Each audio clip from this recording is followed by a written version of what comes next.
यह कहानी है मोहनपुर नाम के गांव की, जहां दम्मू नाम का एक किसान रहता था। वह बहुत ही मेहनती था, लेकिन इतनी ज़्यादा मेहनत करने के बाद भी वह अपना घर अच्छे से नहीं चला पाता था और उसे जब भी पैसे की ज़रूरत पड़ती वह गांव के जमींदार रमन सिंह से कुछ उधार ले लिया करता था। तभी एक दिन रमन सिंह उसे बुलाता है।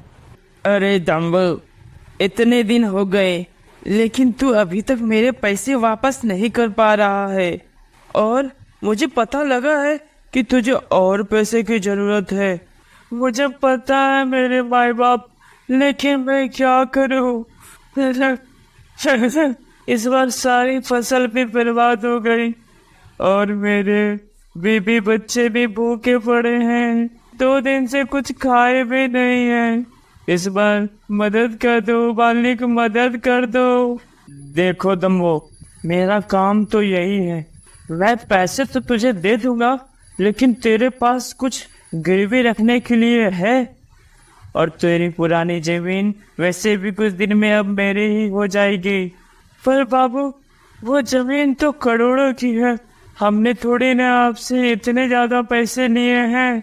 ऐसा सुनते ही रमन सिंह गुस्सा जाता है। अब तो मुझे हिसाब किताब सिखाएगा, यहाँ से जाता है कि नहीं? अब तुझे मुझसे 40 कौड़ी भी नहीं मिलेगा। और हाँ, अगर 1 महीने में तूने मेरे पैसे वापस नहीं किए तो वो जमीन मेरी हो जाएगी। दम्बू दुखी होकर अपने घर लौट जाता है। घर पर दम्बू की बीवी काजल और उसके 2 छोटे छोटे बच्चे उसका इंतजार कर रहे होते हैं। अरे, आप आ गए, कुछ इंतजाम किए या नहीं? आपको पता है ना, बच्चों ने 2 दिन से कुछ नहीं खाया।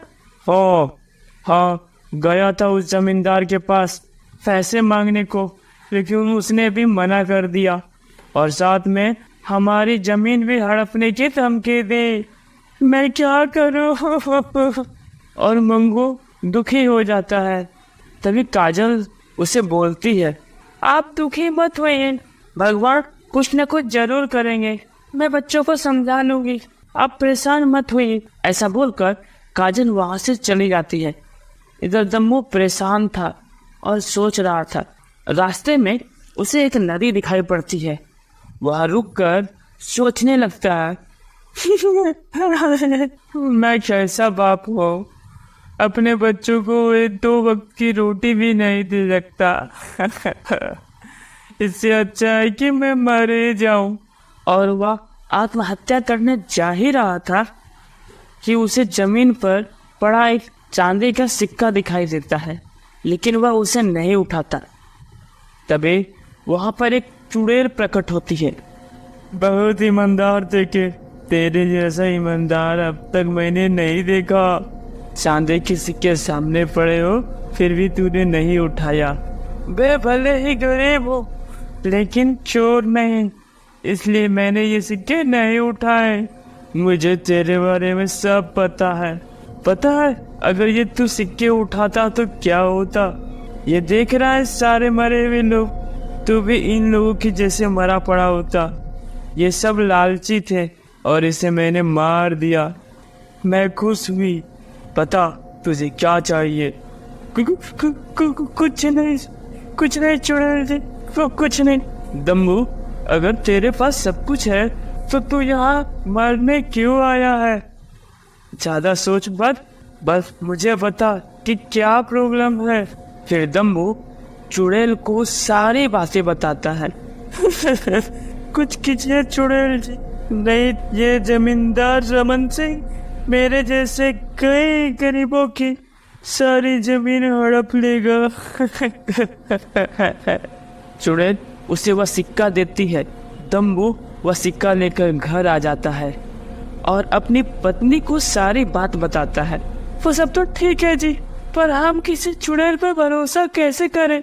तभी वहाँ चुड़ैल प्रकट हो जाती है। तुमने बिल्कुल सही कहा काजल, भला कोई एक चुड़ैल पर भरोसा कैसे करे, लेकिन तुमने भी तो जमींदार पर भरोसा किया था, उसने क्या किया तुम्हारे साथ? चुड़ैल दे दे, मैं वो बोलना नहीं चाह रही थी, मैं ये पूछना चाह रही थी कि आप मेरी मदद क्यों कर रही हो? बताती हूँ तुझे। ये जमींदार की पूरी जमीन पहले मेरी होती थी। ये जमींदार मेरे यहाँ नौकर हुआ करता था।